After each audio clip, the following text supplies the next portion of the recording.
This is the Corsair K70 PRO TKL, Corsair's newest Hall effect keyboard release. It is capable of up to 8000 Hz polling and scanning, and it is sporting their newest version of the MGX hyperdrive magnetic switches, well, on most of the keys that is, since there are still some of their mechanical MLX plasma linear switches incorporated on the top row and the right column of switches as well, which is honestly a pretty odd choice. But right off the bat, I will say that this is honestly not that bad for a Hall effect release from one of the largest gaming peripheral companies, but there are still a lot of things I would change about it to truly compete with the Wooting or Nuffies boards, for example. The case is mostly made from a pretty nice quality plastic with an aluminum top plate that has this sleeked, brushed look to it. I think the case design looks very nice, and inside the case they have really focused on making the keyboard sound really nice for a Hall effect keyboard. I didn't want to open this thing up, but based on their marketing material, the PCB is nicely sandwiched between two layers of sound dampening silicone, and overall the board does not sound pingy or hollow at all, which is nice. Behind the case there are also these feet to adjust the typing angle, and while I prefer to use it with the feet,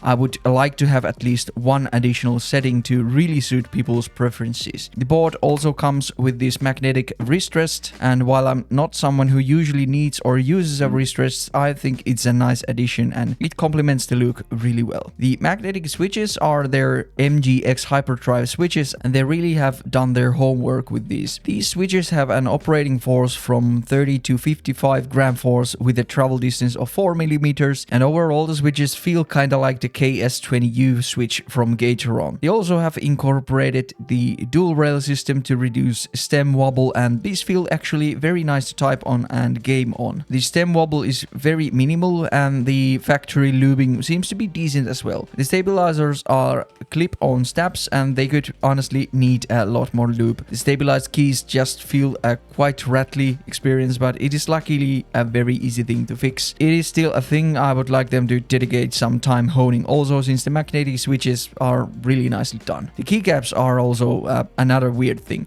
and it seems like the ANSI models have an option between double shot PBT or double shot ABS, but this ISO version I got has these awful painted shine-through ABS keycaps. These are just very bad low quality keycaps, and they seem to be very keen on getting grease marks and fingerprints on them. I guess it kinda suits the gamer keyboard vibe, but it is one of the major drawbacks of this keyboard for me. There is one good thing about the keycaps though, and it is their foam padding that the spacebar has, which is nice. Here is a quick typing test so you can hear how the keyboard sounds.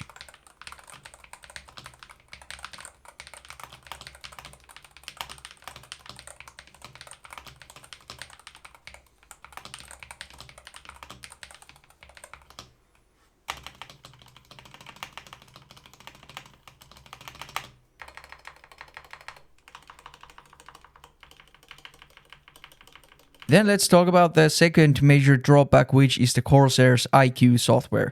It is just one of those programs I would not want to infest my PC with. The main thing with the software and the design of the keyboard in general is that they focus too much on the RGB side of things, and the lighting effects play too big of a role in the software of this board to my liking. Luckily you can turn all that stuff off, but what I would like to see is a dedicated button on the software to do that instead of fiddling with different sliders to see what does what. On the general settings page for this board you can set things like polling rate and also what the board does when you press this game mode button, which by default sets rapid trigger on for every key and ups the polling rate to 8000 Hz and some other things. These game mode settings then override the settings you can set up on this main settings page, where you can then adjust your lighting effects, fine-tune your actuation points and rapid trigger settings, and set up what this control dial on the top right corner does, which mine is a volume control knob. Setting up the actuation points is a bit confusing at first because you need to make a separate adjustment layer to each different actuation point you want for your keyboard, which depending on your preferences can be a bit of a hassle. You can set the actuation from 0.1 mm to 4 mm with steps of 0.1 mm, and the same steps are also found with the rapid trigger settings. The rapid trigger seems to lack the continuous rapid trigger function that we have on Wooting and if I remember correctly, on Nuvi boards as well, which is a minus in my opinion. Thankfully, the device supports onboard memory mode, so you can tweak your settings,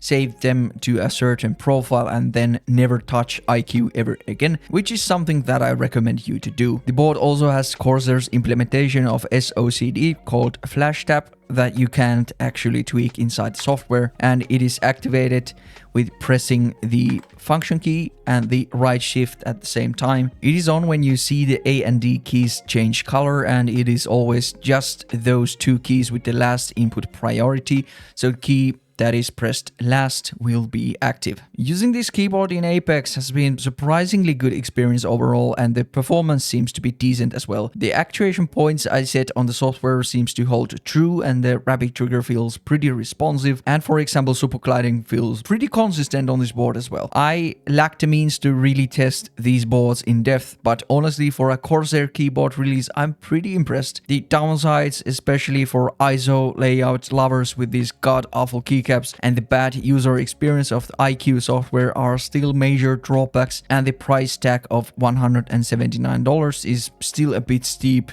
in my liking, but if you are a diehard Corsair fan, this thing is a decent offering. It is not a keyboard that will overthrow the Wooting 80HE for me, but Corsair is definitely heading in the right direction.